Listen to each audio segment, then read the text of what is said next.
Why do bad things happen? Well, let's see what the Bible says. The Raising of Lazarus. A man named Lazarus was sick. He lived in Bethany with his sisters, Mary and Martha. This is Mary who later poured out the expensive perfume on the Lord's feet and wiped them with her hair. Her brother Lazarus was sick, so the two sisters sent a message to Jesus telling him, "Lord, your dear friend is very sick." But when Jesus heard about it, he said, "Lazarus' sickness will not end in death. No, it will happen for the glory of God, so that the Son of God will receive glory from this." So although Jesus loved Martha, Mary, and Lazarus, he stayed where he was for the next 2 days. Finally, he said to his disciples, "Let's go back to Judea." But his disciples objected. "Rabbi," they said, "only a few days ago the people in Judea were trying to stone you. Are you going to go there again?" Jesus replied, "There are 12 hours in light every day. During the day people can walk safely. They can see because they have light of this world. But at night there is danger of stumbling because they have no light." Then he said, "Our friend Lazarus has fallen asleep, but now I will go wake him up." The disciples said, "Lord, if he is sleeping, he will soon get better." They thought Jesus meant Lazarus meant simply sleeping, but Jesus meant Lazarus had died. So he told them plainly, "Lazarus is dead, and for your sakes I'm glad I wasn't there, for now you will really believe. Come, let's go and see him." Thomas, nicknamed the twin, said to his fellow disciples, "Let's go too and die with Jesus."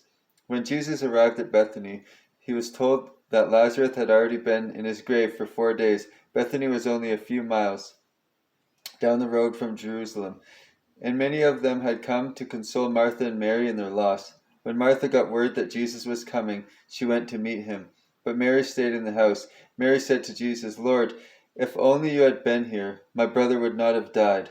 But even now, I know that God will give you whatever you ask." Jesus told her, "Your brother will rise again." "Yes," Martha said, "he will rise when everyone else rises at the last day." Jesus told her, "I am the resurrection and the life. Anyone who believes in me will live, even after dying. Everyone who lives in me and believes in me will never, ever die." "Do you believe this, Martha?" "Yes, Lord," she told him. "I have always believed you are the Messiah, the Son of God, the one who has come into the world from God."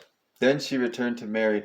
She called Mary aside from the mourners and told her, "The teacher is here and wants to see you." So Mary immediately went to him. Jesus had stayed outside the village at the place where Martha met him. When the people who were at the house consoling Mary saw her leave hastily, they assumed she was going to Lazarus' grave to weep, so they followed her there. When Mary arrived and saw Jesus, she fell at his feet and said, "Lord, if only you had been here, my brother would have not died." When Jesus saw her weeping and saw the other people wailing with her, a deep anger welled up within him, and he was deeply troubled. "Where have you put him?" he asked. They told him, "Lord, come and see." Then Jesus wept. The people who were standing nearby said, "See how much he loved him." But some said, "This man healed a blind man. Couldn't he have kept Lazarus from dying?" Jesus was still angry as he arrived at the tomb. A cave with a stone rolled across its entrance. "Roll the stone aside," Jesus told them. But Martha, the dead man's sister, protested, "Lord, he has been dead for 4 days. The smell will be terrible." Jesus responded, "Didn't I tell you that you would see God's glory if you believe?" So they rolled the stone aside. Then Jesus looked up to heaven and said, "Father, thank you for hearing me. You always hear me.